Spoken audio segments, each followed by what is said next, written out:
suis le lieutenant-colonel Lamanté, le secrétaire permanent du CIPLEV. Qu'ils nous souviennent, quand le problème a commencé dans le Sahel et a évolué vers les États côtiers, le chef de l'État, dans sa vision éclairée, avait déjà en 2018 installé une force, c'est la force Koundjouaré, bien avant d'ailleurs la toute première attaque que nous avons connue en 2021. Donc dans cette vision, c'était pour commencer par prévenir cette menace qui nous tombe dessus. Nous avons connu ensuite la première attaque, celle de San-Louaga. Donc à un moment donné, le chef de l'État s'est rendu compte que la mesure militaire à elle seule ne pouvait pas suffire pour mener ce combat. Donc il fallait un mécanisme beaucoup plus souple. Et c'est là que nous avons assisté à la création du CIPLEV. Du CIPLEV qui est une mesure souple, comme je le disais entre-temps, pour accompagner la mesure militaire. Pas pour remplacer la mesure militaire, mais pour accompagner la mesure militaire dans ce combat. Bon, voilà, donc avec la naissance du CIPLEV, c'est du personnel sur le terrain pour remonter les cas les différentes vulnérabilités, les renseignements sur le terrain pour nous permettre de combattre ce phénomène. Oui, entre-temps, j'ai parlé de la mesure militaire que le chef de l'État a eu à mettre sur pied.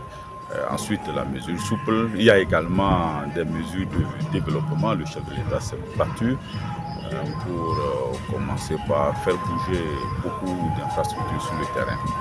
Et hormis toutes ces mesures, je crois qu'il y a une autre mesure qui nous est très importante, c'est la participation de la population. Nous ne pouvons pas faire, personne ne peut faire la sécurité d'une population tant qu'elle n'est pas impliquée ou tant qu'elle-même ne s'implique pas. Donc il va falloir que la population s'implique. Il va falloir que la population, tout ce que la population voit, qu'elle nous remonte pour nous permettre de combattre ce mal-là. Vous savez, il est parfois difficile les populations sur le terrain, si des jeunes se font enrôler, nous ne le disons pas. Nous ne disons pas que les gens se sont fait enrôler. Nous ne disons non plus que les gens ne sont pas fait enrôler. Mais ce que nous voulons dire à la population, il va de leur intérêt. Il va de notre intérêt à nous tous que personne ne se fasse enrôler. Il va de notre intérêt que personne ne se fasse enrôler.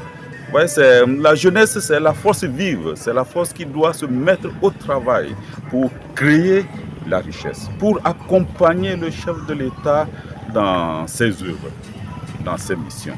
Donc, personne n'a intérêt à ce que notre jeunesse s'enrôle.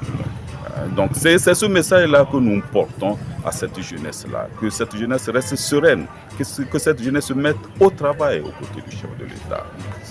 C'est la seule magie pour faire bouger notre pays. Quand les bétails sont pillés, quand on est victime de vol, on se rend tout de suite au poste de police, au poste de gendarmerie pour signaler le vol. Et maintenant, les professionnels de la gendarmerie de la police vont se mettre au travail pour rechercher les auteurs.